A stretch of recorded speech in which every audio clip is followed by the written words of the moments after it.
नमस्कार, आप देख रहे हैं न्यूज 18 इंडिया। मैं हूं आपके साथ प्रीति रघुनंदन। कोरोना का खतरा अभी भी बरकरार है, लिहाजा मास्क जरूर पहनिए।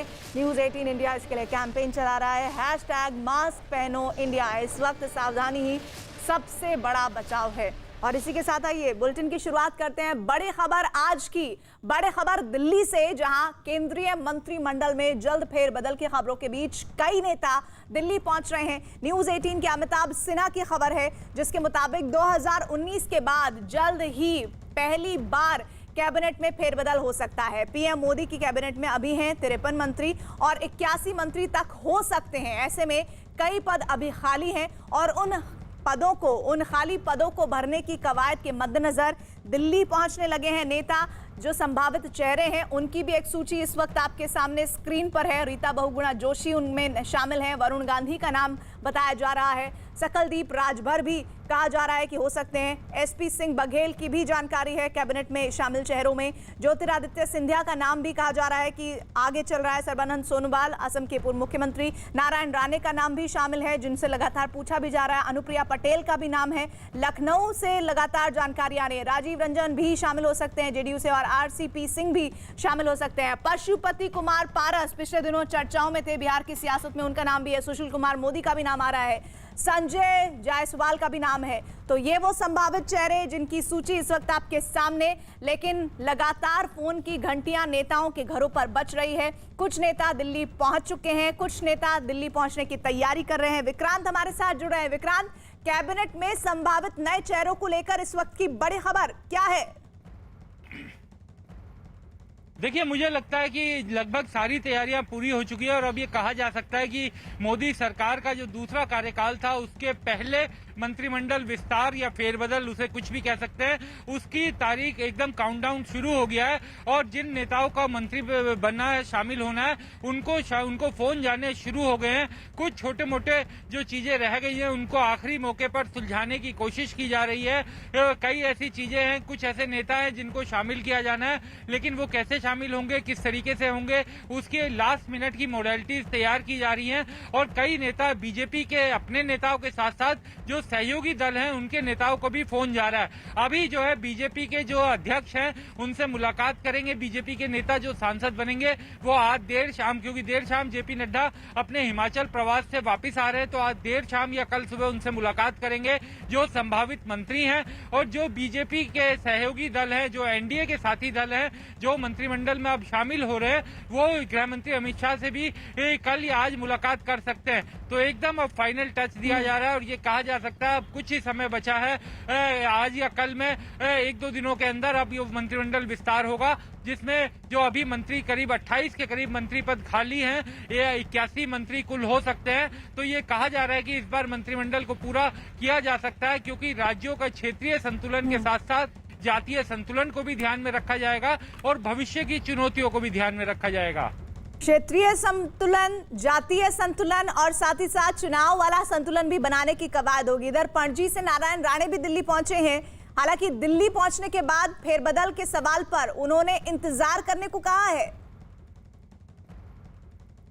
तो नारायण राणे को लेकर जो तस्वीरें सामने आई उस पर लगातार उनसे सवाल जवाब तब भी किया गया जब पणजी पर वो नजर आए, और उसके बाद वो नजर आए जब दिल्ली पहुंचने पर, तो मीडिया ने उन्हें घेर कर ये सवाल पूछा, लेकिन उन्होंने कोई जवाब नहीं दिया।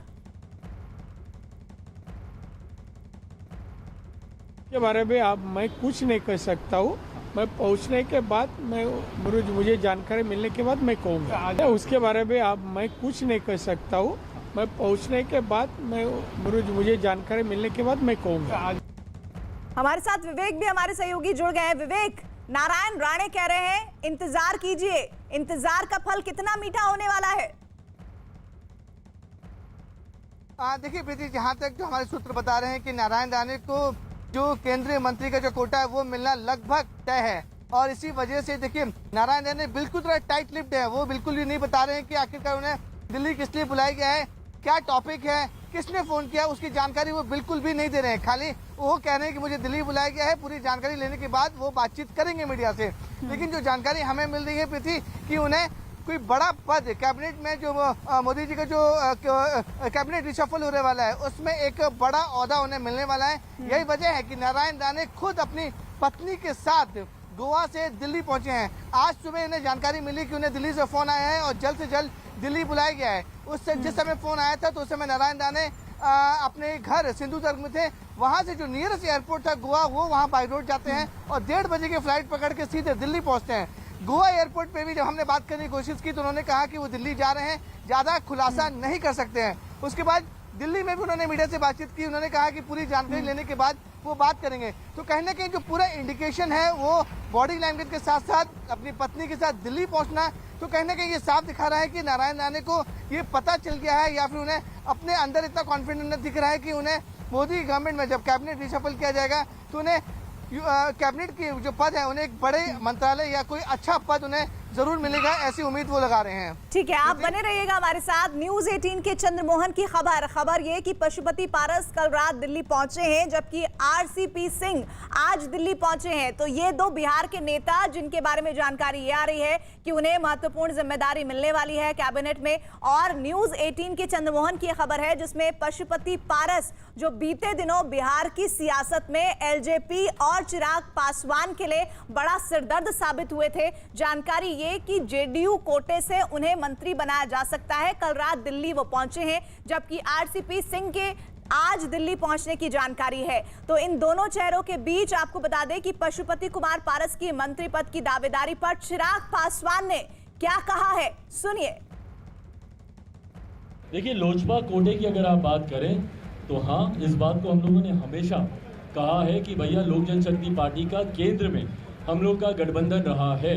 और केंद्र में अगर आज की तारीख में उस गठबंधन में अगर आप लोक जनशक्ति पार्टी का स्वरूप देखें तो उस पार्टी में एक ही सांसद है और वो लोक जनशक्ति पार्टी का राष्ट्रीय अध्यक्ष चिराग पासवान है। बाकी के 5 सांसदों को पार्टी की राष्ट्रीय कार्यकारिणी द्वारा निकाल दिया जा चुका है। बट हाँ, अगर कोई ऐसा फैसला अगर भारतीय जनता पार्टी के द्वारा लिया जाता है जहां पर किसी दूसरे गुट को अगर वो मान्यता देती है तो उसके बाद पार्टी की राष्ट्रीय कार्यकारिणी बैठेगी और उन लोग आगे का क्या फैसला होगा वो लिया जाएगा। और ये संभावित भी था। और इसी मुद्दे पर नीतीश कुमार ने क्या कहा है, सुनिए। किसी फॉर्मूले के बारे में तो कोई जानकारी नहीं है, लेकिन इसके बारे में जो हमने हम लोगों के पार्टी के राष्ट्रीय अध्यक्ष हैं उन्हीं को इन सब चीजों के लिए अधिकार है। जो कुछ भी अधिकृत वही है, बातचीत करके जो कुछ भी होना है उसी के हिसाब से होगा। इसमें कोई खास बात नहीं। 3 लेंगे या 2 लेंगे? जैसे पिछली बार एक सांकेतिक किया गया था मुख्यमंत्री, इसकी कोई जानकारी मुझको नहीं है। चंद्रमोहन हमारे साथ हमारे सहयोगी जुड़ गए हैं। चंद्रमोहन, नीतीश कुमार के बारे में कहा भी जाता है कि वो साइलेंटली अपना वर्क करते हैं, चाहे वो पशुपति कुमार पारस की बात हो या फिर चुनाव में नतीजों के बाद किस तरह की रणनीति अपनाया जाए, इसको लेकर कहा जाए। बिल्कुल, देखिए, और यही वजह है कि नीतीश कुमार अपना पत्ता नहीं खोले हैं। जब वो लौट रहे थे, अभी हवाई सर्वे के लिए गए थे और जब लौटे तो वो ये भी बोलने के लिए तैयार नहीं हुए कि कितने उनके जो सांसद हैं वो मंत्रिमंडल में शामिल हो रहे हैं। और अब लगभग यह तय हो गया है, जो मुझे सूत्रों से जानकारी मिली है उसके मुताबिक 2 केंद्रीय मंत्रिमंडल में जगह मिल रही है जेडीयू को और 1 राज्य मंत्री का दर्जा मिलेगा। तो 3 जगहें मिल रही हैं जो मुझे जानकारी मिली है उसके मुताबिक। और इसको लेकर आरसीपी सिंह ऑलरेडी पहले से वो पहुंच चुके हैं दिल्ली में, जो लगातार बीजेपी के जो बड़े नेता हैं उनके संपर्क में हैं। तो वहीं 3 और नेता हैं जो यहां से दिल्ली जा सकते हैं। साफ तौर पर यह माना जा रहा है कि आरसीपी सिंह जब पहुंचे हैं उसके बाद यह तय हुआ है फॉर्मूला कि 2 केंद्रीय मंत्रिमंडल में जेडीयू को जगह मिलेगी और 1 राज्य मंत्री का दर्जा मिलेगा। और अब से थोड़ी देर बाद हो सकता है कि आरसीपी सिंह किसी बीजेपी के बड़े नेता से बात भी करेंगे, जैसा मुझे जानकारी मिली है उसके मुताबिक। और पशुपति पारस कल जो रामविलास पासवान की जयंती समारोह मना रहे थे उसी दौरान केंद्रीय गृह मंत्री अमित शाह का फोन आया था और साफ तौर पर यह पशुपति पारस की तरफ से कहा गया कि ये जयंती समारोह को लेकर फोन आया था, लेकिन कहीं ना कहीं उनको ये इशारा किया गया और यही वजह है कि वो तुरंत दिल्ली निकल गए। देर शाम तक वो दिल्ली पहुंचे और उसके बाद किसी से भी कुछ बात करने के लिए तैयार नहीं है। तो यह तय माना जा रहा है कि जो जेडीयू हमेशा से यह कहा जा रहा था कि केंद्रीय मंत्रिमंडल में शामिल होगी या फिर नहीं होगी, उस पर से पर्दा उठ गया है। जेडीयू केंद्रीय मंत्रिमंडल में शामिल हो रही है, तो वहीं एलजेपी की ओर से पशुपति पारस को केंद्रीय मंत्रिमंडल में जगह मिलेगा। जी, और इसी के साथ ही विक्रांत भी हमारे साथ बने हुए हैं। विक्रांत, मंत्रिमंडल फेरबदल पर हलचलें लगातार तेज हैं, चाहे बिहार हो, उत्तर प्रदेश हो, साथ ही साथ हमारे साथ मनोज भी जुड़ गए हैं लगातार भोपाल से जानकारियां साझा करने के लिए। लेकिन इस वक्त सबकी निगाहें दिल्ली पर हैं। कितने जगह पर फोन टनटना चुके हैं दिल्ली से? देखिए, अभी तक जो संभावित लोग थे उन सभी के पास फोन जा चुके हैं और अब केवल जो अंतिम समय की कुछ मोडालिटीज होती हैं उनको तय किया जा रहा है। जैसे जेडीयू को लेकर के एक पेच बिल्कुल अभी भी है कि क्या जेडीयू के कोटे से पशुपति पारस मंत्री बनेंगे या एलजेपी के कोटे से बनेंगे, क्योंकि एलजेपी पार्टी का अपना विवाद अभी सुलझा नहीं है। चिराग पासवान ये दावा करते हैं कि पार्टी उनकी है, जबकि पशुपति कुमार पारस का कहना है कि पार्टी उनकी है। चिराग पासवान का ये भी कहना है कि चुनाव आयोग के रिकॉर्ड के मुताबिक अभी पार्टी उनकी है, तो उनके कोटे से कोई मंत्री नहीं बन सकता, क्योंकि उनके कोटे से केवल एक ही सांसद है अभी, जो खुद चिराग पासवान है। तो ये सब अंतिम समय की मोडालिटीज है। और अभी जब जेडीयू के अध्यक्ष मुलाकात करेंगे, क्योंकि जो सहयोगी पार्टनर है एनडीए के, वो सभी लोग मुलाकात करेंगे। गृह मंत्री अमित शाह के साथ उनकी मुलाकात होगी, आज भी हो सकती है, कल सुबह भी हो सकती है। तो ये अंतिम समय की मोडालिटीज जो छोटी मोटी रह गई हैं उनको सुलझा लिया जाएगा। हालांकि मोटे तौर पर सूत्रों का कहना है कि कहीं कोई दिक्कत अब नहीं है और जो नाम तय किए गए हैं उन सभी को लगभग फोन जा चुके हैं। कुछ लोग दिल्ली पहुंच चुके हैं, कुछ दूरस्थ स्थानों में थे तो उनको ही आज शाम तक दिल्ली पहुंच जाएंगे। तो अब ये कहा जा सकता है कि जिन जिन लोगों को न्योता जाना था उन सभी को ये जानकारी मिल चुकी है, लेकिन कोई भी अभी आधिकारिक तौर पर नहीं बोलेगा, क्योंकि ये प्रधानमंत्री का विशेषाधिकार होता है कि वो अपने मंत्रिमंडल में किसे लें। तो अंतिम समय तक, जब तक वो आधिकारिक रूप से जानकारी ना दी जाए, किसी के लिए ये बोलना कि उन्हें फोन आया या वो जा रहे हैं या उनको मंत्री बनना है, ये उचित भी नहीं माना जाता। और विक्रांत, कई नेता तो महाकाल की शरण में भी इन खबरों के बीच पहुंच गए हैं। मैं बात कर रही हूँ ज्योतिरादित्य सिंधिया की। कुछ देर पहले दिल्ली के लिए रवाना हुए हैं और इससे पहले उन्होंने उज्जैन में महाकाल मंदिर के दर्शन किए हैं। उन्होंने कहा है कि उज्जैन दौरे के बाद वो अब दिल्ली जा रहे हैं। और साथ ही साथ आपको ये बता दें कि उनके आज दूसरे कार्यक्रम थे, लेकिन जैसे ही दिल्ली से बुलावा आया उन्होंने सारे कार्यक्रम निरस्त किए और उसके बाद वो इंदौर से दिल्ली के लिए रवाना हो गए। सिंधिया ने लगातार वहां दर्शन किया। उसके बाद उन्होंने कहा कि मैं कोरोना इस वक्त जो चल रहा है उससे युद्ध में उम्मीद करता हूं कि हम पुरजोर तरीके से आगे बढ़ें और जल्द ही इस कोरोना को खत्म किया जाए, जो मानव जाति के लिए सबसे बड़ा दुश्मन इस वक्त बना हुआ है। अगले हफ्ते दोबारा मैं दिल्ली जा रहा हूँ, दौरा समाप्त। अगले हफ्ते दोबारा मैं दिल्ली जा रहा हूँ, दौरा समाप्त। मनोज, आशीर्वाद तो मिलेगा, लेकिन वो आशीर्वाद कितना बड़ा होगा ज्योतिरादित्य सिंधिया को, क्योंकि बुलावा आ चुका है। वो पहुंचने के लिए लगातार जो जानकारियां हैं निकल पड़े हैं, मुमकिन है पहुंच भी गए हो दिल्ली। अब तक दिल्ली पहुंच गए होंगे, क्योंकि उनकी फ़्लाइट का समय था 3:30 बजे, यहाँ से इंदौर से निकलनी थी। 1 घंटे 10 मिनट अधिक से अधिक समय लगता है, तो दिल्ली पहुंच गए होंगे। बड़ा सवाल ये है कि सिंधिया को आखिर कौन सा विभाग मिलता है। सिंधिया जो एक बड़ा, जिन्होंने परिवर्तन मध्य प्रदेश में किया था, क्योंकि मध्य प्रदेश में अगर बीजेपी की सरकार है, शिवराज सिंह चौहान दोबारा मुख्यमंत्री बने हैं, तो वो सिंधिया की बदौलत है। क्योंकि जिस तरह से सिंधिया के साथ लॉयल्टी दिखाई थी सिंधिया के विधायकों ने, सिंधिया के उस समय कमलनाथ की सरकार के मंत्रियों ने, और जिस तरह से सारे लोग छोड़कर गए थे, और सिर्फ छोड़कर नहीं गए कांग्रेस, उसके बाद दोबारा उपचुनाव लड़े और उपचुनाव में भी सिंधिया के लोगों को अच्छी खासी कामयाबी मिली थी। तो जाहिर तौर पर मध्य प्रदेश में बीजेपी की जो दोबारा सरकार आई, मध्य प्रदेश में बीजेपी दोबारा मजबूत हुई, तो उसके पीछे अगर कोई एक नाम है तो वो सिर्फ और सिर्फ ज्योतिरादित्य सिंधिया है। तो इस बात के कयास तो लगातार बीते 1.25 साल से लग रहे थे, जब से ज्योतिरादित्य सिंधिया ने कांग्रेस को छोड़ा था, कि उन्हें केंद्र में पहले तो उन्हें राज्यसभा का सांसद बनाया गया और केंद्र में उन्हें मंत्री पद से भी नवाजा जाएगा। ये एक, जिसे कहें कि लगातार कयास लगते थे, लगातार इस बात पे कि आखिर इतनी देरी क्यों हो रही है। तो अब जब मंत्रिमंडल विस्तार की बात आई, तो मध्य प्रदेश से अगर कोई एक नाम है तो वो नाम ज्योतिरादित्य सिंधिया का माना जा रहा है। और वो लगातार जिस तरह से अपना 4 तारीख से 7 तारीख का उनका दौरा था, और देखिए आप वो दौरा बीच में छोड़कर एक दिन पहले ही रवाना दिल्ली की तरफ हुए, तो यानी मंत्री बनना लगभग तय है। तो केंद्र में मंत्री बनना तो तय है, लेकिन कैबिनेट मंत्री बनाया जाएगा या फिर स्वतंत्र प्रभार या फिर राज्य मंत्री का उन्हें दर्जा दिया जाएगा, ये तमाम लगातार चर्चाएं हैं। इस बीच असम के पूर्व सीएम सर्बानंद सोनोवाल भी आज दिल्ली पहुंच गए हैं। सोनोवाल गुवाहाटी से दिल्ली पहुंचे हैं और उनके दिल्ली पहुंचने के बाद ही लगातार ये कहा जा रहा है कि उन्हें भी कैबिनेट में महत्वपूर्ण जिम्मेदारी दी जा सकती है। वो जिम्मेदारी क्या होगी, वो मंत्रालय कौन सा होगा, पद कौन सा होगा, इसको लेकर लगातार जानकारियां जुटाने की कोशिश की जा रही है। सर्बानंद सोनोवाल का आना दिल्ली, विक्रांत, क्या मतलब है इसका और उनको मंत्रालय को लेकर किसी तरह की सुगबुगाहट है?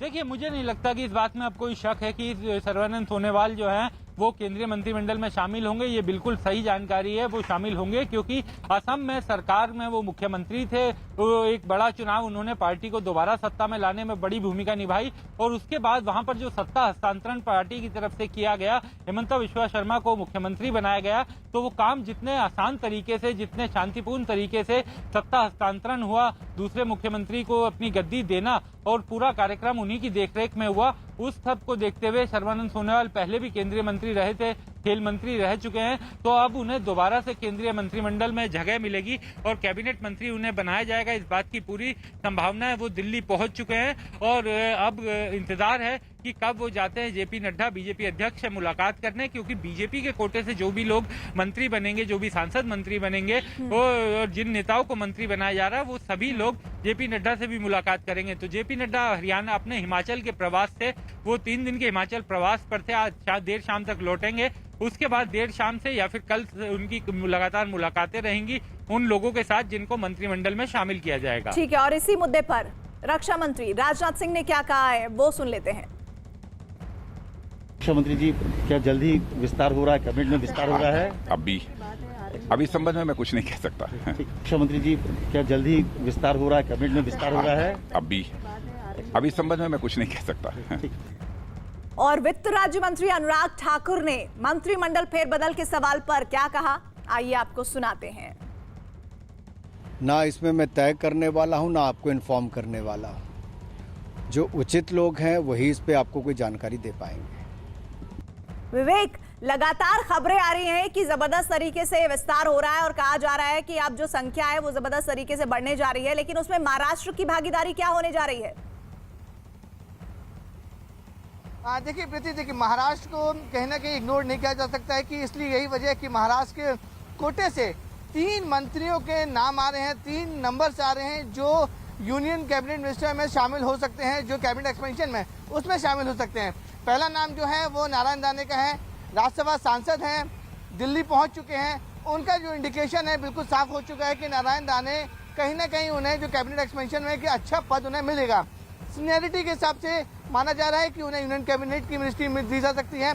एमओएस नहीं मिल सकता है क्योंकि उतने वो जूनियर नहीं है। महाराष्ट्र के पूर्व मुख्यमंत्री रह चुके हैं, गद्दावर नेता है महाराष्ट्र के और राज्यसभा सांसद भी हैं। तो कहने कि जो उनको ओवरऑल एक्सपीरियंस से देखा जा रहा है, तो जो सूत्रों से जानकारी मिल रही है कि उन्हें कैबिनेट मिनिस्ट्री के ही पद पर रखा जाएगा, एमओएस नहीं दिया जाएगा। लेकिन बाकी के जो 2 मंत्री का नाम आ रहा है, जिनमें से एक महिला सांसद का नाम आ रहा है, हालांकि ऑफिशियल कंफर्मेशन अभी तक नहीं हुआ है क्योंकि महिला सांसद ने फोन करके बोल दी कि अभी तक कोई उन्हें जानकारी नहीं है, दिल्ली से कोई फोन नहीं आया है।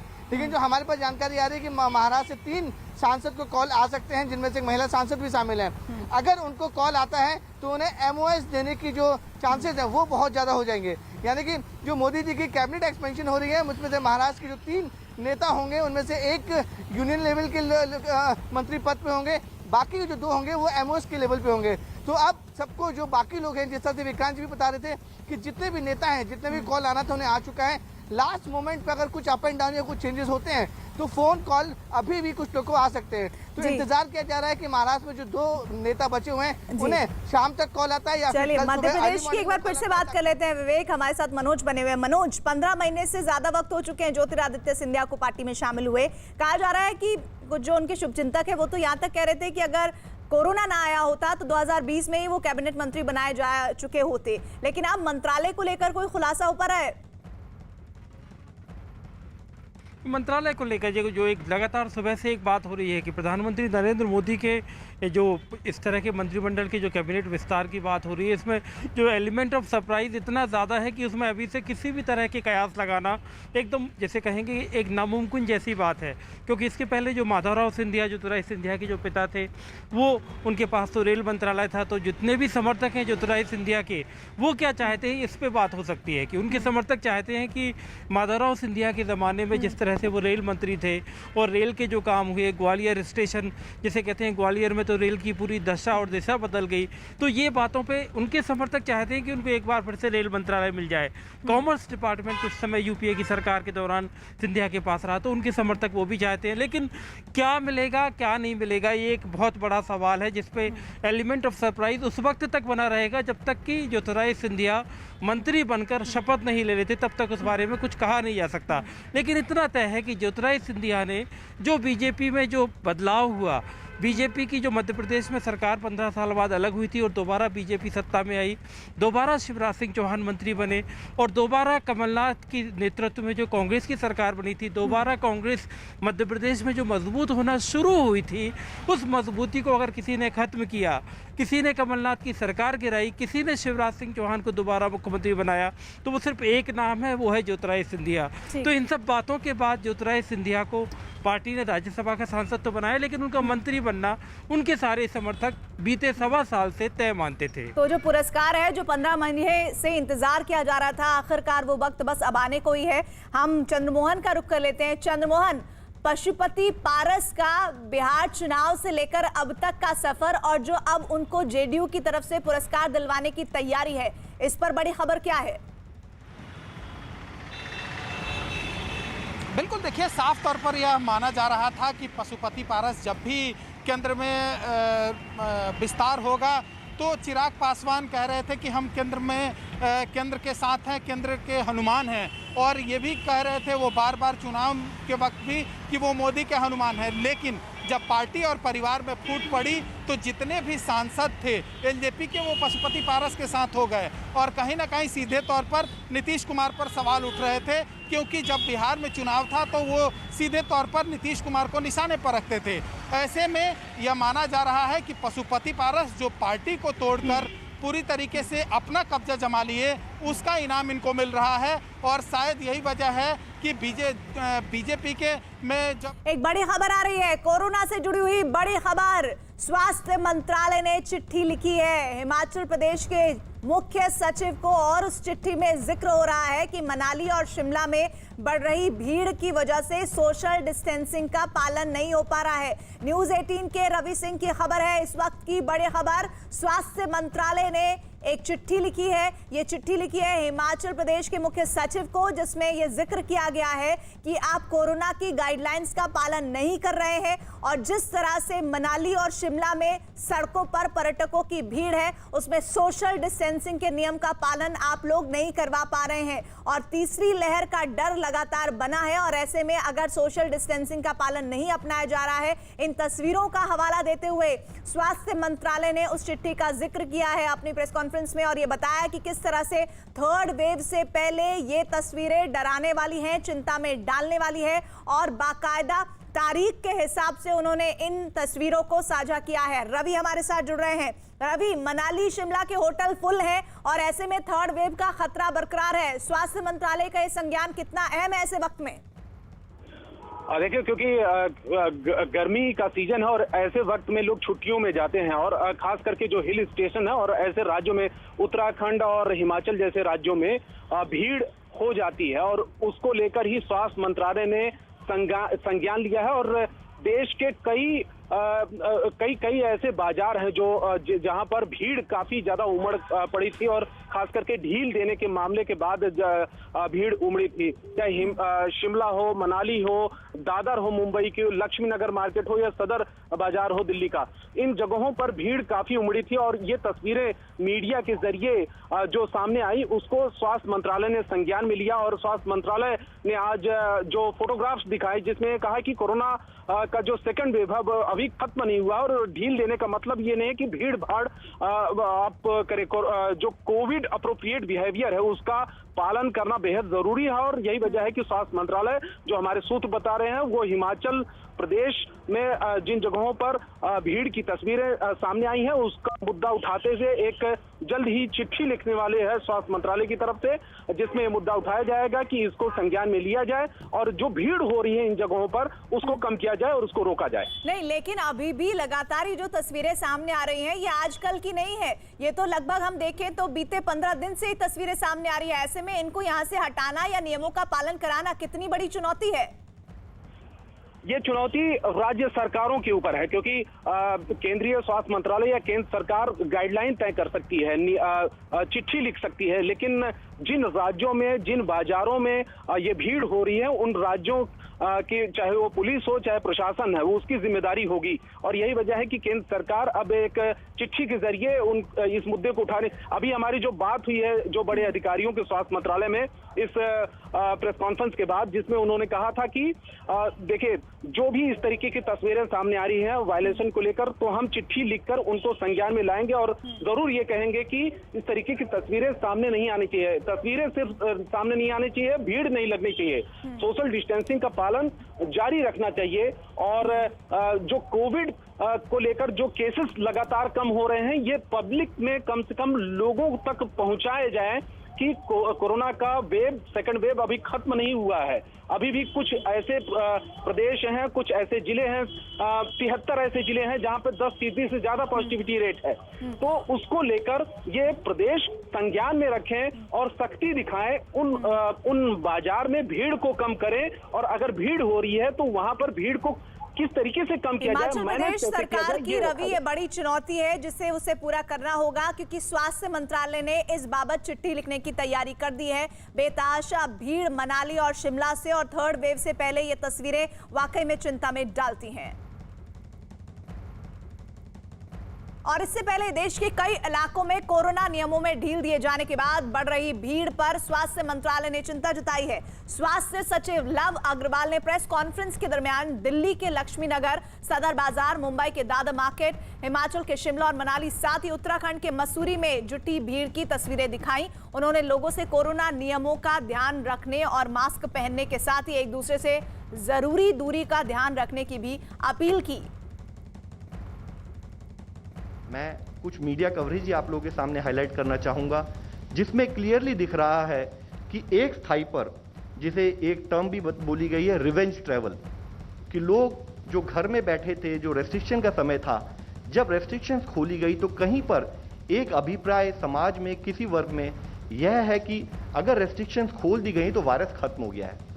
हम आप लोगों के द्वारा फिर से लोगों की दृष्टि में लाना चाहेंगे, वायरस या इन्फेक्शियस डिजीज यह अभी भी हमारे बीच में है। और पर्यटन के लिए छूट के बाद हिमाचल प्रदेश के मनाली में भी भारी भीड़ देखी जा रही है, जिसकी तस्वीरें इस वक्त हम लगातार आपको दिखा रहे हैं और ये तस्वीरें चिंता में डालती हैं। देखिए बहुत मुश्किल है ऐसे में थर्ड वेव को काबू करना, जिसका खतरा मंडरा रहा है। लोग ज्यादातर मास्क के बगैर दिख रहे हैं। लगातार ये बड़े बड़े होर्डिंग जरूर लगाए गए हैं, लेकिन इसका असर ना सोशल डिस्टेंसिंग में दिख रहा है और कई लोग बिना मास्क के भी नजर आ रहे हैं।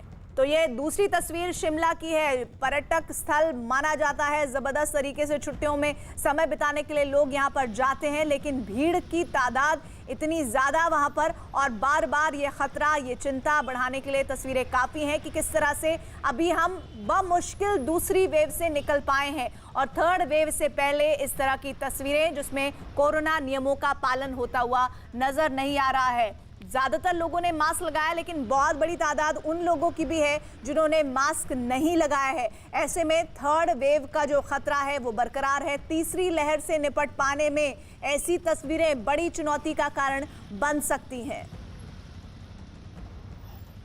दो तस्वीरें आपको हम दिखा रहे हैं शिमला और मनाली की, और ये दोनों ही हिमाचल प्रदेश की तस्वीरें, जिसमें खुद स्वास्थ्य मंत्रालय ने एक चिट्ठी लिखकर आगे उनको आगाह करने के लिए कहा है कि अगर आप ये जिम्मेदारी नहीं निभा सकते हैं तो पर्यटन के लिए खोले गए अपने राज्य के लिए आप एक बार फिर से सख्ती के नियमों को अपना लीजिए। जिस तरह से पर्यटन के लिए स्थल खोले गए हैं उसके बाद देखिए भीड़ और भीड़ के जो नियम कायदे अपनाने के तौर तरीके हैं उन पर भी एक नजर डालिए। देश में कोरोना की दूसरी लहर खत्म नहीं हुई है, लेकिन घूमने फिरने के लिए लोगों की भीड़ कई जगह उमड़ रही है। खास तौर पर पहाड़ी इलाकों में पर्यटकों का भारी हुजूम देखा जा रहा है। हिमाचल प्रदेश के मनाली और शिमला में हजारों लोगों की भीड़ पहुंच रही है। हिमाचल प्रदेश में इस साल 31 मई तक जहां सिर्फ 13 लाख पर्यटक पहुंचे थे, वहीं जून में कोविड नियमों में छूट के बाद अब तक 6 से 7 लाख पर्यटक पहुंच गए हैं। तो 3 तस्वीरें देखिए और पर्यटकों की संख्या का अंदाजा और उसके बाद उस अंदाज के साथ ही खतरे का अनुमान भी लगा लीजिए। शिमला में हजारों लोग पहुंच चुके हैं, भीड़ जबरदस्त है। हिमाचल प्रदेश में इस साल 31 मई तक जहां सिर्फ 13 लाख पर्यटक पहुंचे थे, वहीं जून में कोविड नियमों में छूट के बाद अब 6 से 7 लाख पर्यटक पहुंच गए हैं। और इन तस्वीरों के बाद आप ये जान लीजिए कि अगर हम बमुश्किल दूसरी वेव से निकल ही पाए हैं। बीते दिनों हमने देखा कि किस तरह हमारे देश में लोगों में त्राहिमाम था और ऐसे में उन चिंताओं को दरकिनार करते हुए लोगों की बेतहाशा भीड़ नजर आ रही है। मनाली और शिमला में, मसूरी में, ये 2 तस्वीरें आपको अभी हम दिखा रहे हैं, ये मनाली की, और साथ ही अगर आप शिमला की तस्वीरें देखेंगे तो ज्यादा फर्क नहीं है। वहां भी पर्यटकों की संख्या अपने आप बहुत तेजी से बढ़ रही है और ये तब है जब हिमाचल प्रदेश की सरकार ने पर्यटन के लिए इन स्थलों को खोला है। और भारत में कोरोना की तीसरी लहर आने की चेतावनी भी आ रही है। moneycontrol.com की खबर है कि SBI यानी स्टेट बैंक ऑफ इंडिया की तरफ से जानकारी है, एक रिपोर्ट है जिसमें चेतावनी है कि अगस्त में कोरोना की 3rd वेव आने की संभावना है और ये सितंबर में चरम पर होगी। कोविड-19 the race to finishing line नाम से प्रकाशित इस रिपोर्ट में कहा गया है कि अभी के आंकड़ों के मुताबिक भारत में जुलाई के दूसरे हफ्ते में करीब 10,000 नए मामले सामने आ सकते हैं। हालांकि अगस्त के दूसरे पखवाड़े तक मामले बढ़ने शुरू हो सकते हैं। रिसर्च के बाद SBI ने अपनी रिपोर्ट में दावा किया है कि 21 अगस्त के बाद से कोरोना की 3rd वेव बढ़ने लगेगी। लोगों को चेतावनी देते हुए रिपोर्ट में कहा गया है कि अगस्त में आने वाली तीसरी लहर सितंबर में पीक पर होगी। SBI ने अपनी रिपोर्ट में वैक्सीनेशन को बचाव का उपाय बताया है। 2 तस्वीर इस वक्त आपके सामने है। हिमाचल प्रदेश की राजधानी शिमला में लोगों की भीड़ उमड़ने के साथ ट्रैफिक जाम के हालात भी पैदा हो गए हैं। गाड़ियों की लंबी कतारें देखी गई हैं और साथ ही दूसरी तरफ देखिए किस तरह से लोग इस मौसम में मस्ती करते नजर आ रहे हैं, शॉपिंग करते नजर आ रहे हैं, छोटे बच्चों को अपने साथ लेकर निकल पड़े हैं। लेकिन 3rd वेव में लगातार ये कहा जा रहा है कि वो बच्चों के लिए ज्यादा घातक हो सकती है और ऐसे में ट्रैफिक जाम शिमला में, साथ ही शिमला में भारी भीड़ लोगों की और तीसरी लहर से पहले ये तस्वीरें चिंता में डालती हैं और साथ ही उन लोगों के लिए दहशत भी पैदा करती है जो लगातार पिछले साल से लेकर अब तक उन नियमों का पालन कर रहे हैं, जिन्हें उम्मीद है कि जल्द से जल्द कोरोना खत्म होगा। लेकिन ऐसी तस्वीरें कोरोना की एक बार फिर से दस्तक की ओर इशारा करती हैं।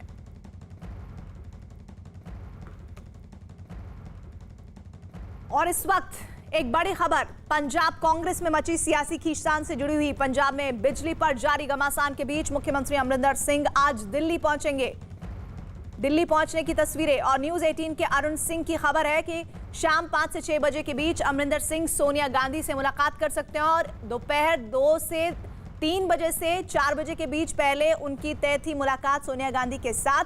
लेकिन अब बताया जा रहा है कि समय बदला है, थोड़ा चेंज हुआ है और इस बीच खबर है कि दिल्ली में मौजूद नवजोत सिंह सिद्धू पटियाला लौट गए हैं। नवजोत सिंह सिद्धू समेत कई विधायकों ने कैप्टन अमरिंदर सिंह के खिलाफ मोर्चा खोला हुआ है। कांग्रेस पार्टी ने पंजाब के इस विवाद को सुलझाने के लिए एक कमेटी का गठन किया। हमारे साथ हमारे सहयोगी अरुण इस खबर पर जुड़े हैं। अरुण, पंजाब के सियासी घमासान पर दिल्ली से अभी की बड़ी खबर क्या है? देखिए, बड़ी खबर यह है कि कैप्टन अमरिंदर सिंह किसी भी वक्त सोनिया गांधी के आवास 10 जनपद पहुंचने वाले हैं और काफी अरसे बाद ऐसा हो रहा है कि 10 जनपद पर मीडिया का इतना जबरदस्त जमावड़ा है, भारी संख्या में लोग हैं। सीएम सिक्योरिटी जो है, चीफ मिनिस्टर की जो सिक्योरिटी है वो पहले ही यहाँ पर पहुंच चुकी है और देखिए गाड़ियों का काफिला। आपको प्रीति, सीधी तस्वीरें देखिए आप, कैप्टन अमरिंदर सोनिया गांधी के आवास पर पहुंच रहे हैं और ये बहुप्रतीक्षित बैठक है। इस बैठक के लिए काफी समय से कोशिश की जा रही थी क्योंकि नवजोत सिंह सिद्धू से मुलाकात हो चुकी है। अब कैप्टन अमरिंदर सिंह जब आएंगे उनकी फाइनल बातचीत होगी। आपको तस्वीरें दिखा रहा हूं, देखिए यहाँ पर कैप्टन अमरिंदर सिंह जो पंजाब के मुख्यमंत्री हैं, 2 बार कमेटी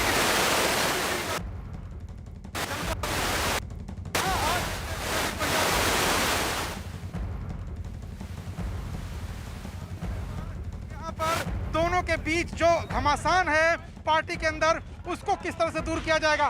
कैप्टन अमरिंदर सिंह का काफिला एक बार फिर मैं आपको दिखाऊं 10 जनपद के अंदर जा चुका है। सोनिया गांधी से 5:30 बजे उनकी बैठक होनी है और थोड़ा पहले ही वो पहुंच गए हैं। कैप्टन अमरिंदर सिंह इसके पहले कमेटी के साथ 2 बैठकें कर चुके हैं और आज की बैठक इसलिए भी महत्वपूर्ण है क्योंकि जरा तस्वीरों में देखिए, एक बार फिर मैं आपको तस्वीरों के जरिए दिखाना चाहता हूं। कोशिश ये कर रहा हूं कि आप देखिए कैप्टन अमरिंदर सिंह अपनी गाड़ी से नीचे उतरे हैं और अब 10 जनपद के अंदर वो जा रहे हैं रिसेप्शन पर और वहां से सोनिया गांधी के आवास पर वो जाएंगे। इसके पहले गांधी ने पंजाब के नेताओं से मुलाकात की, मंत्रियों से मुलाकात की, सांसदों से मुलाकात की, नवजोत सिंह सिद्धू से मुलाकात की, प्रियंका गांधी ने नवजोत सिंह सिद्धू से मुलाकात की और घंटों मुलाकात की। कमेटी ने घंटों मुलाकात की पंजाब के नेताओं से, खासतौर से नवजोत सिंह सिद्धू और कैप्टन अमरिंदर सिंह से। अब एक फाइनल फार्मूला जो है वो सोनिया गांधी के टेबल पर आज जरूर मौजूद होगा, जिसको लेकर के वो कैप्टन अमरिंदर सिंह से बात करेंगी। सबसे बड़ी जो बात है वो सिद्धू की भूमिका क्या होगी, क्या सिद्धू को प्रदेश अध्यक्ष बनाया जा सकता है, क्या इस बारे में आला कमान कुछ चर्चा करेगा कैप्टन अमरिंदर सिंह से, क्योंकि इसके संकेत जैसे ही मिले कैप्टन अमरिंदर सिंह ने जवाबी दांव चला और जो हिंदू एमएलएज हैं, हिंदू नेता हैं पार्टी के पंजाब के, उनको अपने घर लंच पे बुलाया और ये एक तरह से उनकी तरफ से पंजाब में अमरिंदर खेमे की तरफ से खबर आई कि यहाँ का अध्यक्ष होना चाहिए एक हिंदू, क्योंकि बीजेपी और शिरोमणि अकाली दल का परंपरागत जो वोटर है वो कांग्रेस के पास आना चाहिए और 2 सिख जटों को बना करके कोई फायदा नहीं। कैप्टन अमरिंदर सिंह जिस तबके से आते हैं उसी से नवजोत सिंह सिद्धू आते हैं, तो उनको प्रदेश अध्यक्ष बनाने से कोई वोट बैंक नहीं जुड़ रहा है। अगर किसी हिंदू को अध्यक्ष बनाएंगे जिसमें विजय इंदर सिंगला या फिर मनीष तिवारी पूर्व केंद्रीय मंत्री का नाम आ रहा था, तो हिंदू वोटर साथ आएंगे और इसलिए पंजाब में कांग्रेस की संभावना अच्छी होगी। बड़ा सवाल यह है कि नवजोत सिंह सिद्धू जब प्रियंका गांधी से मिले तो एक तस्वीर ट्वीट की थी और उन्होंने कहा था कि लंबी मीटिंग हुई, लेकिन राहुल गांधी के साथ मुलाकात के बाद कोई तस्वीर सामने नहीं आई। कहा यह जाता है कि राहुल गांधी जब तक सिद्धू फार्मूला मान नहीं रहे थे तब तक उनसे मिलने को तैयार थे, लेकिन प्रियंका गांधी की इंसिस्टेंस पर, उनके कहने पर उन्होंने मुलाकात की, लेकिन देखिए किसी फैसले पर मुहर नहीं लग पाई है। अब जब कैप्टन अमरिंदर सिंह के साथ सोनिया गांधी की मुलाकात होगी तो यह साफ हो जाएगा कि क्या फार्मूला सिद्धू के लिए पार्टी की तरफ से पेश किया जाएगा और क्या उस पर कैप्टन अमरिंदर सिंह की सहमति है, क्योंकि डिप्टी चीफ मिनिस्टर और कैंपेन कमेटी का चेयरमैन, ये 2 पोस्ट उनको पहले ऑफर की जा चुकी है जिसको वो नकार चुके हैं। वो संगठन के जरिए सत्ता पर पकड़ करना चाहते हैं अगले चुनाव के बाद। उनका ये मत है कि अगर वो टिकट बांटेंगे, अपने लोगों को टिकट देंगे, वो एमएलए बन के आएंगे तो उनके भी समर्थक उनको मुख्यमंत्री की रेस में रख सकते हैं। कैप्टन अमरिंदर सिंह ये नहीं चाहते। और दूसरी बात, एक और अहम बात बताऊं कि जो कैप्टन अमरिंदर सिंह के विरोधी हैं जैसे प्रताप सिंह बाजवा, वो भी ये दलील देते हैं कि सिद्धू को अध्यक्ष नहीं बनाया जा सकता। रातों रात किसी पार्टी से आए कर्नल को जनरल की पोस्ट नहीं दी जाती। संगठन का नेतृत्व वही कर सकता है जो पार्टी में रहा हो, जो रचा बसा हो, जिसका खून पसीना पार्टी में लगा हो। सिद्धू बीजेपी से अभी की बड़ी खबर अरुण आप दे रहे हैं कि अमरिंदर सिंह पहुंच चुके हैं 10 जनपद सोनिया गांधी से मुलाकात करने के लिए। और इस वक्त एक और बड़ी खबर उन्हीं से जुड़ी हुई, दिल्ली से ही कैप्टन की सोनिया गांधी से मुलाकात से पहले प्रियंका गांधी आज दूसरी बार सोनिया गांधी से जाकर मिली हैं और कैप्टन की सोनिया गांधी से मुलाकात काफी अहम मानी जा रही है। और ऐसे में इससे पहले राहुल गांधी ने भी आज सोनिया गांधी से मुलाकात की है, तो वो तस्वीरें भी बेहद अहम है जो अब अभी मौजूदा तस्वीरों के पहले की तस्वीरें हैं। अभी खबर ये कि कैप्टन अमरिंदर सिंह पहुंच चुके हैं 10 जनपद जहां पर सोनिया गांधी से वो मुलाकात करने वाले हैं और इस मुलाकात के बाद निर्णायक फैसला होगा पंजाब कांग्रेस के लिहाज से। और साथ ही उससे पहले सोनिया गांधी से राहुल गांधी मिले और साथ ही प्रियंका गांधी भी मिली सोनिया गांधी से। तो ऐसे में इन मुलाकातों के बाद क्या आज बन जाएगी बात? राज्य में अगले साल विधानसभा चुनाव हैं, ऐसे में अमरिंदर और सिद्धू के बीच की ये कलह पार्टी को बड़ा नुकसान पहुंचा रही है। सोनिया गांधी की चुनौती ये कि कैप्टन बनाम सिद्धू की जंग को कैसे शांत किया जाए। पंजाब कांग्रेस में मची सियासी खींचतान को लेकर कांग्रेस आलाकमान की टेंशन बढ़ी हुई है। अब सवाल ये कि क्या इस मुलाकात के बाद पंजाब की सियासी कलह खत्म होगी और ये भी कि क्या पंजाब की कलह के सुलह का जो फॉर्मूला है वो आज तैयार हो गया है। अमित पांडे, सुलह का फॉर्मूला क्या होने जा रहा है? जी बिल्कुल, जो कैप्टन अमरिंदर सिंह के समर्थक हैं राजकुमार विरका, हमने उनसे बात की कपूरथला हाउस में। यहीं पर कैप्टन अमरिंदर सिंह करीब 2 घंटे तक रुके हुए थे, जिसके बाद अभी तुरंत वह पहुंचे हैं सोनिया गांधी से मिलने। तो यहाँ पर इनके समर्थक ये दावा कर रहे हैं कि 16 का फॉर्मूला तैयार कर लिया गया है और सोनिया गांधी है ना, उनके दरबार में जब हम जाएंगे, एक ये मीटिंग लास्ट मीटिंग है और अंतिम मीटिंग के बाद पूरा का पूरा जो विवाद है वह सुलझ जाएगा और तमाम इशूज़ हैं इस मीटिंग में डिस्कस होंगे।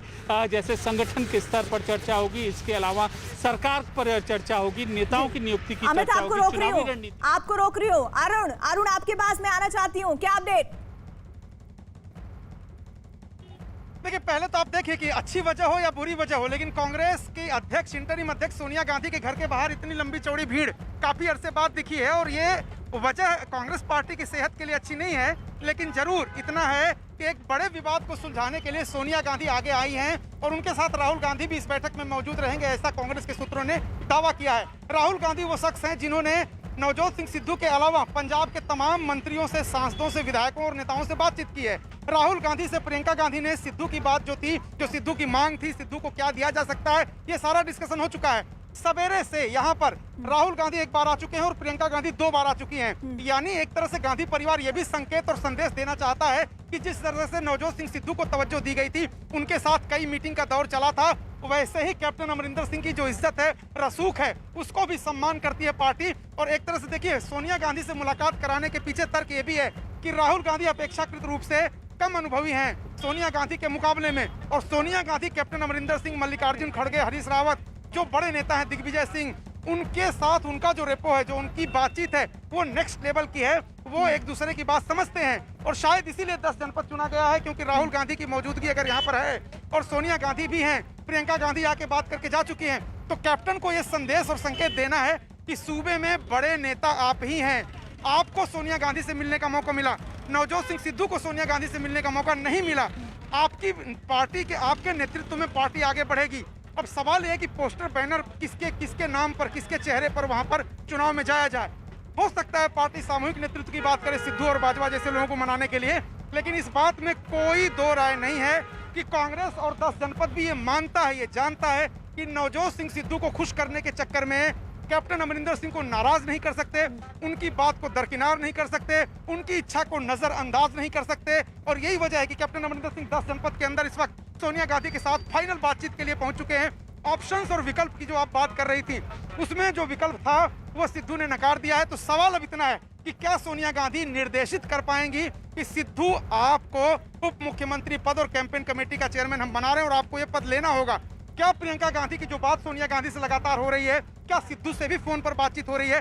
क्योंकि फाइनल ऑफर पे जो यहाँ पे मुहर लगेगी, उसके बाद नेगोशिएशन नहीं होगा, उसके बाद नवजोत सिंह सिद्धू ये नहीं कह सकते कि मैं इसको स्वीकार नहीं करूंगा। तो मुझे लगता है कि फाइनल राउंड ऑफ टॉक, लेकिन अरुण, ये जो गुणा गणित आप अमरिंदर के हक में बता रहे हैं कि सोनिया गांधी से मिलने का मौका उन्हें दिया गया है, इस मौके का तो तब जब फैसला आएगा उसके बाद ही आकलन किया जाना ज्यादा बेहतर होगा कि क्या फैसला कैप्टन अमरिंदर के हक में आता है या फिर नवजोत सिंह सिद्धू के पाले में। इधर अमरिंदर सिंह के दिल्ली पहुंचने की सियासी हलचल तेज है। न्यूज 18 के नीरज कुमार की खबर है कि सांसद रवनीत सिंह बिट्टू, कांग्रेस विधायक राजकुमार वेरका और पार्टी नेता अश्विनी सेखरी ने दिल्ली में कैप्टन अमरिंदर सिंह से मुलाकात की है। सोनिया गांधी से मुलाकात से पहले तीनों नेता अमरिंदर से मिलने पहुंचे हैं, जिसकी तस्वीरें इस वक्त आपके सामने हैं। राजकुमार वेरका जी हमारे साथ, हम उनसे बात करते हैं। सर, आज बैठक के बाद क्या पटाक्षेप हो जाएगा कांग्रेस का जो विवाद चल रहा है पंजाब में? बिल्कुल हो जाएगा। आज के बाद ये टोटल जो भी इश्यूज थे हमारे, कांग्रेस हाईकमान ने पहले 200 के करीब हमारे नेताओं को, हमारे एमएलएज, मेंबर पार्लियामेंट और सीनियर लोगों को पहले 3 मेंबरी कमेटी ने सुना है, फिर राहुल गांधी जी से चर्चा हुई है और ये तमाम मंथन के बाद फाइनल मंथन सोनिया गांधी जी को सारी सुजेशन पहुंच गई है। आज कैप्टन अमरिंदर सिंह सोनिया जी से मिलने जा रहे हैं और फाइनल कहाँ कहाँ चेंज की ज़रूरत है, रीशफलिंग में कहाँ कहाँ चेंज करने की ज़रूरत है, प्रदेश कांग्रेस में कहाँ कहाँ रीशफलिंग की ज़रूरत है, ये सब चर्चाएं जो है वो सोनिया गांधी और कैप्टन अमरिंदर सिंह के बीच में होंगी। और आज ये फाइनल दौर की मीटिंग है और मुझे लगता है कि आज वो सारी चीज़ों को विराम लगेगा। सिद्धू जी की ओर से क्या कहा जा रहा है जिस पर बात नहीं बनती जा रही, क्योंकि आप हमेशा कैप्टन की ओर से बोलते रहे? देखो, मुझे बेसिक तो क्या है कि उनकी अगर कोई सुजेशन है, उन्होंने कांग्रेस हाईकमान को दे दी है और अब पावर के ऊपर जो पावर हमारे एग्रीमेंट हुए हैं या पावर की जनरेशन को लेकर के उनके सवाल हैं कुछ बुनियादी, तो उसके लिए जो उनको रिप्लाई देना है सिद्धू साहब को उन्होंने दे दिया है। कैप्टन अमरिंदर सिंह जो है वो आ रहे हैं, वो आज उन्होंने सोनिया से मीटिंग करनी है। मीटिंग के बाद सोनिया गांधी सबका रोल तय कर देगी और सब लोगों को एक शब्द में बोला जाएगा कि सब लोग मिलकर के चलो, और जो भी कांग्रेस हाईकमान का देश के बाहर जाएगा वो कांग्रेस से बाहर जाएगा। तो कांग्रेस के पंजाब के वरिष्ठ नेता यही उम्मीद कर रहे हैं कि आज जो इस विवाद का जो इतने दौर से चल रहा था, इतने दिन से चल रहा था, आज उसका अंतिम दिन है और बैठक के बाद हो जाएगा सब कुछ साफ। कैमरा पर्सन करम सिंह के साथ अमित पांडे, दिल्ली, न्यूज़ 18 इंडिया। तो सुलह का फॉर्मूला क्या होगा? प्रताप सिंह बाजवा से जब पूछा गया क्या नवजोत सिंह सिद्धू को कोई बड़ी जिम्मेदारी मिलने वाली है, तो इस पर उनका क्या कहना था, आइए सुनिए। मुझे इसके बारे में कोई इल्म नहीं। सबसे बड़ी बात है कि ये सारे कैप्टन अमरिंदर सिंह के वादे थे। हम तो उसको याद करवा रहे हैं कि जो लोगों के साथ आपने किए हुए वादे हैं उनको निभाओ। नहीं निभाओगे तो आप कैसे लोगों का सामना कैसे करोगे? आपका विद्रोह होगा, गांव में आपको कोई घुसने नहीं देगा, जैसे बीजेपी के लीडरों को पंजाब हरियाणा में कोई घुसने नहीं देता। अगर वादे पूरे नहीं करोगे, आपने गुटखा साहब हाथ पर रखकर कसम उठाई हुई है, अगर पूरे नहीं करोगे तो कैसे लोग जाएंगे, कैसे हम इलेक्शन लड़ पाएंगे, आपके एमएलएज अपने इलेक्टेड को कैसे फेस कर पाएंगे? तो यही बात हम कह रहे हैं कि कैप्टन साहब वक्त बहुत गुजर चुका है, बहुत सारा पानी जो है ये इसके ब्रिज के नीचे से बैठ चुका है, अब वादे पूरे कीजिए। अरुण, ऐसे में सवाल ये कि जो आने वाला कल है वो पंजाब कांग्रेस के लिए कितना सुकून भरा होगा? देखिए, पंजाब कांग्रेस के लिए सुकून तो नहीं आने वाला है। अगर सोनिया गांधी कोई फैसला किसी को थोड़ा बहुत नीचे, किसी को ऊपर करके, किसी को थोड़ा बहुत ज्यादा तवज्जो, किसी को कम देके करा भी दें, तो जो दिल की दूरियां हैं वो मिटने वाली नहीं है। एक दल में जरूर रहेंगे सिद्धू और अमरिंदर, लेकिन उनके बीच जिस तरह की खटास है, प्रताप सिंह बाजवा को कैप्टन अमरिंदर सिंह ने जबरदस्ती अध्यक्ष पद से हटवाया था और पार्टी तोड़ने की उन्होंने धमकी दे दी थी। प्रताप सिंह बाजवा उनसे खार खाए हुए, कभी दोनों का मेल मिलाप नहीं हो सकता और शायद पार्टी में इस तरह की मत विभिन्नता होती भी है, लेकिन एक बार आलाकमान कोई फैसला कर देता है तो पार्टी डिसिप्लिन यही कहती है कि लोग उसको माने। तो अब चर्चा का समय निगाहें हैं अमरिंदर सिंह की मुलाकात पर। आगे मैं आपके साथ जुड़ूंगी। बड़ी खबर लखनऊ से आ रही है, न्यूज़ 18 के अजीत सिंह की खबर है। मुख्यमंत्री योगी आदित्यनाथ ने लखनऊ में शिक्षक भर्ती को लेकर चल रहे प्रदर्शन पर नाराजगी जता दी है। मुख्यमंत्री ने बेसिक शिक्षा मंत्री डॉक्टर सतीश द्विवेदी को बुलाकर पूरे मामले की जानकारी ली है और मामले को गंभीरता से लेने की नसीहत दी है। उन्होंने हंगामे की वजह पूछते हुए अफसरों को भी फटकार लगाई है। मुख्यमंत्री ने साफ कर दिया कि जब भर्ती पारदर्शी है तो उम्मीदवारों और मीडिया को पूरी जानकारी दी जाए। शिक्षक भर्ती को लेकर पिछले 15 दिन से लखनऊ में धरना प्रदर्शन जारी है। अजीत हमारे साथ जुड़ रहे हैं। अजीत, और क्या कहा है योगी आदित्यनाथ ने? देखिए, बिल्कुल मुख्यमंत्री योगी आदित्यनाथ ने सीधे तौर पर मंत्रियों को बुलाकर ये कहा है कि जो भी जानकारी हो आप पब्लिक में जाकर बताइए और अपना पक्ष रखिए। इस तरह से खबरें, प्रदर्शन क्यों हो रहा, धरना क्यों हो रहा, उन्होंने बेसिक शिक्षा मंत्री से कहा कि आखिर क्यों ये धरना प्रदर्शन चल रहा है, पूरे तथ्य के साथ जाइए, उनके बीच में बैठिए और उनको बताइए कि हमारे पास इतनी वैकेंसी है, इतनी भर्ती हो चुकी है, इतनी भर्ती आगे होंगी। ऐसा क्यों क्रिएट हो रहा है कि लगातार प्रदर्शन चल रहा है, क्यों अपनी बात विभाग नहीं रख पा रहा, मंत्री नहीं रख पा रहे। तो इसको लेकर लगातार प्रदर्शन चल रहा है। उसको लेकर सीएम ने जाहिर तौर पर नाराजगी जताई और कहा कि सभी लोग जाएं, फील्ड में जाएं, अफसर हो चाहे मंत्री हो, अपनी बात रखें। किसी भी सामाजिक इशू पर, किसी भी सरकारी इशू पर आप अपना पक्ष रखिए और अच्छे से पक्ष रखिए तर्क के साथ, लेकिन ये नहीं कि आप पक्ष नहीं रखिए और प्रदर्शन चलता रहे, बवाल चलता रहे। तो इसको लेकर सीएम काफी सख्त हुए हैं आज प्रीति। लेकिन जो 15 दिन से प्रदर्शन चल रहा था, कुछ असर पड़ा है? क्योंकि योगी आदित्यनाथ ने तो साफ साफ न सिर्फ अफसरों को फटकार लगाई है और कहा है कि पूरे तरीके से आप जानकारी दीजिए, साझा कीजिए। देखिए, बिल्कुल उसका असर पड़ा है और अब मंत्री की तरफ से, विभाग की तरफ से जो अभ्यर्थी हैं उनसे बात करने की कोशिश की जा रही है और उन्होंने कहा कि बुलाकर अभ्यर्थियों से बात करिए और इस पूरे मामले को सॉर्ट आउट करिए। तो अब बेसिक शिक्षा मंत्री की तरफ से पहल भी की गई और अभ्यर्थियों से बातचीत करने का उनको बुलाया भी जा रहा है और उनकी जो कमेटी है या जो विभाग के अधिकारी है उनसे कहा गया है कि वो अभ्यर्थियों से बात करें और फिर उनकी मध्यस्थता करें। तो अफसर इस पर कुछ कह पा रहे हैं कि आखिर इतने 15 दिन से चल रहा है प्रदर्शन, ऐसा क्यों हुआ?